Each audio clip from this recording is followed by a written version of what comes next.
Don't act surprised later, my mother whispered to my father, glancing toward me as the registrar arranged the documents. Right after the signing, we're all moving into her apartment. While she's distracted here, I've already moved most of our things in. I stood a few feet away, bouquet trembling slightly in my hands, my face calm. But inside, something cold unfurled. They thought I hadn't heard. They thought I was still the quiet, obedient daughter who tolerated everything. Hi everyone, my name is Clara Reeves. I'm 25, and today was supposed to be my wedding day, a new chapter. Instead, it became the day I saw my family's true faces. The hall was filled with friends, coworkers, and distant relatives. Everyone believed my family adored me, the perfect picture of support. None of them knew that they'd been draining my savings for years, hiding behind guilt and family duty. I'd bought that apartment after working 3 jobs and saving for half a decade. It was supposed to be my safe space, the only thing that was truly mine. And now they wanted to take it like everything else. The registrar's voice broke through my thoughts. Do you, Clara Reeves, consent to this union?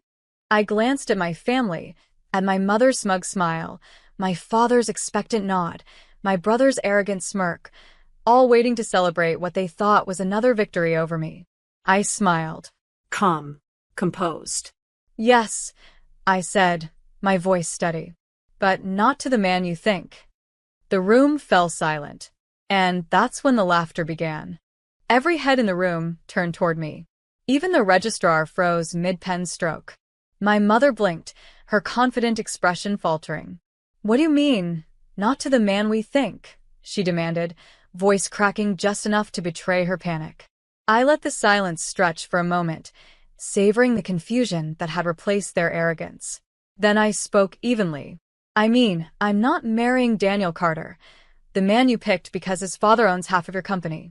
I'm marrying someone else. Someone who doesn't want my apartment, my savings, or my silence. Gasps rippled through the crowd. Daniel's face turned crimson. This isn't funny, Clara, he hissed. It isn't a joke, I said calmly. The man I chose is the one who actually stood by me when I was being used. You remember Michael, don't you? The lawyer who handled Grandpa's estate. Michael stepped forward from the second row, tall and composed, holding a different set of documents. Good morning, everyone, he said with a polite smile. Just to clarify, these are the legal papers for our union, filed last week. Clara wanted today to serve as both a farewell and a fresh start. My mother's face drained of color.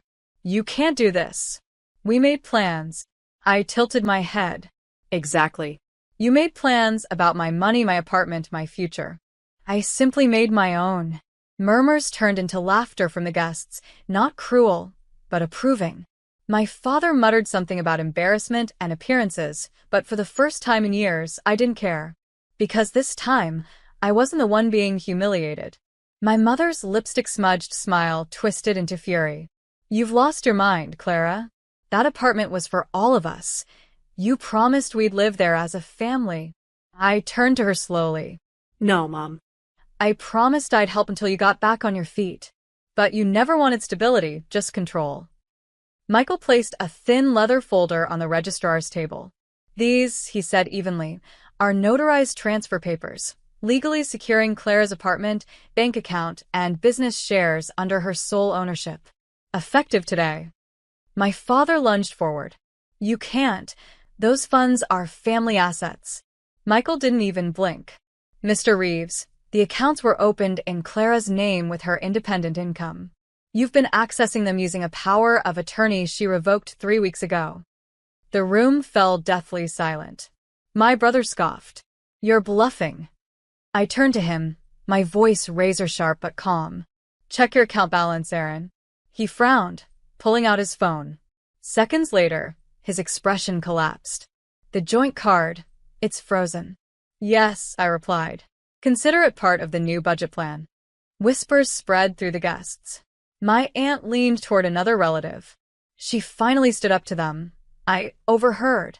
For once, I didn't shrink from the attention. I looked straight at my mother. You've spent years reminding me that family means sacrifice. I just never realized the sacrifice was supposed to be only mine. The registrar, clearly unsure if this was still a wedding, cleared his throat. So, do we proceed? I smiled faintly. Oh yes, I said, signing the new papers with deliberate grace. Today's the day I marry my freedom. The applause was quiet at first, then thundered. The ceremony ended in chaos. My mother stormed out first, muttering something about public humiliation. My father followed, face red, whispering threats about family reputation. And my brother?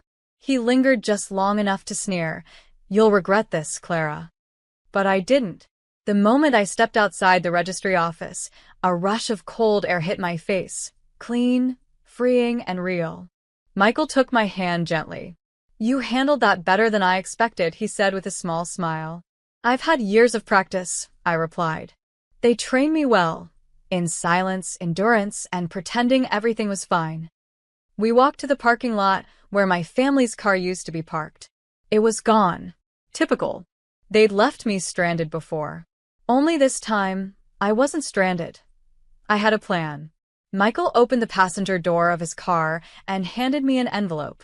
"These are the documents for the trust your grandfather created, the one your parents never told you about. You're the sole beneficiary now." I blinked. "Wait, what?" He nodded. "Your grandfather wanted to make sure the money went to the one person who earned it. He suspected what your family was doing, so he came to me before he passed." For a moment, I couldn't breathe. All those years of being called ungrateful, selfish, unworthy, and now, proof that I wasn't wrong. Michael smiled softly. "He saw your strength, Clara. He just needed you to see it too." I looked out the window at the registry office fading behind us, a building that had once symbolized duty and family. Now, it marked the exact spot where I stopped belonging to them. 3 days later, they showed up at my apartment. Uninvited, of course. My mother stood at the door in pearls and fury, my father beside her pretending to stay calm, and my brother scrolling his phone like he owned the place. "Clara, open up," my mother barked, pounding on the door. "We need to talk." I opened it just wide enough to lean against the frame. "I don't think we have anything left to discuss." My father exhaled sharply. "Don't be dramatic. We made some mistakes, but you're still part of this family. You'll let us stay until we sort things out." I smiled, the same calm, patient smile they used to mistake for weakness. "I think you're mistaken, Dad. You moved into my apartment, remember? While I was at the registry office." Their faces stiffened. I stepped aside and gestured toward the hallway, where 2 movers were already unloading boxes. "You see, I had the locks changed and everything they moved in. It's already packed for return delivery. You can pick it up from storage, once you cover the fees." My brother's mouth fell open. "You can't do this to your family."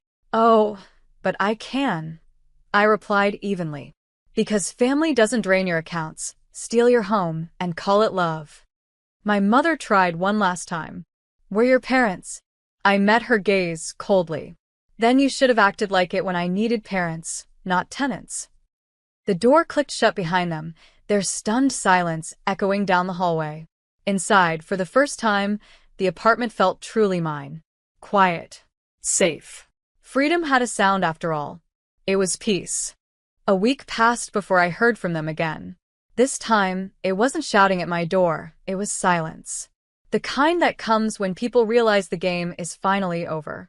Then, one morning a letter arrived. It wasn't handwritten, it was an official document. My father's company, the one my grandfather built, had filed for restructuring. And there, in the fine print, was my name. Majority shareholder, Clara Reeves. I froze. I called Michael. "This can't be right." He chuckled softly. "It's completely right. Your grandfather left controlling shares in your name years ago. Your parents have been using them illegally. Now that you've signed your independence legally, everything reverts to you." My hand trembled as I flipped through the pages. All these years, they were never in control. Michael's voice softened. "Your grandfather wanted to make sure that when the truth came out, you have the power to choose what happens next." That night, I drove to the old family house. The lights were dim. My father opened the door looking older, smaller, defeated. "Clara," he said quietly, "please don't take everything. We'll lose everything. I looked around the once grand living room filled with things they'd bought with guilt and manipulation. I'm not taking everything, I said. Just what was already mine. My mother's voice trembled. What are you going to do? I smiled faintly. Something you should have done a long time ago. Rebuild the Reeves name with honesty. And for the first time, they didn't have a single word to say. By the end of the month, I was seated at the head of the boardroom table my father once ruled. The same leather chair, the same panoramic city view. Only this time, every pair of eyes in that room waited for my approval. Ms. Reeves, one of the executives said, we've reviewed your restructuring proposal. It's bold but effective. I nodded, my tone calm but firm. It's not bold. It's overdue. This company's been run by appearances, not integrity. That ends today. The meeting continued for 2 hours, and when it ended, every decision had my signature on it. When I stepped out into the corridor, Michael was waiting, a quiet pride in his eyes. You did it, he said softly. No, I replied, adjusting my blazer. I just stopped pretending I couldn't. Later that evening, I hosted a small charity dinner. Not for investors, not for show, but for the hospital that had treated my grandfather in his final days. Halfway through the evening, I felt a familiar presence. My parents stood at the entrance, hesitant, unsure if they were welcome. I walked over. You came, I said simply. My mother's voice trembled. We wanted to see what you've done. It's remarkable. I smiled faintly. It's what happens when you stop letting people decide your worth for you. My father lowered his eyes. We were wrong, Clara. I know, I said gently. But thank you for finally saying it. For years, they'd taken my silence as surrender. Now, my calm made them listen. Because power spoken softly is louder than any apology shouted too late. A month later, I returned to the registry office, the same place where everything had begun.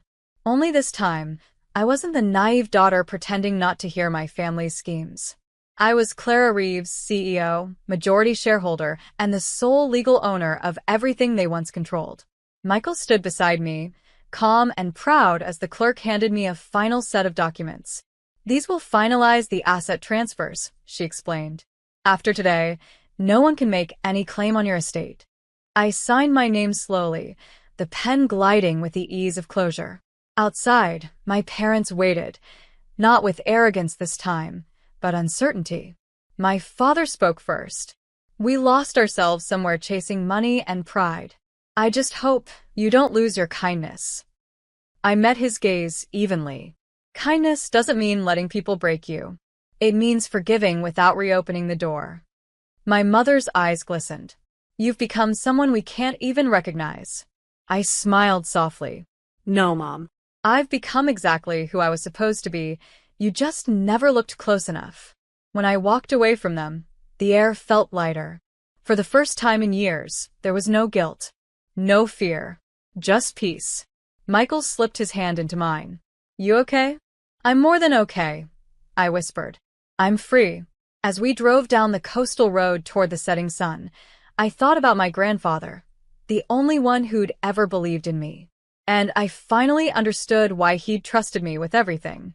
Because the real inheritance wasn't money. It was self-worth.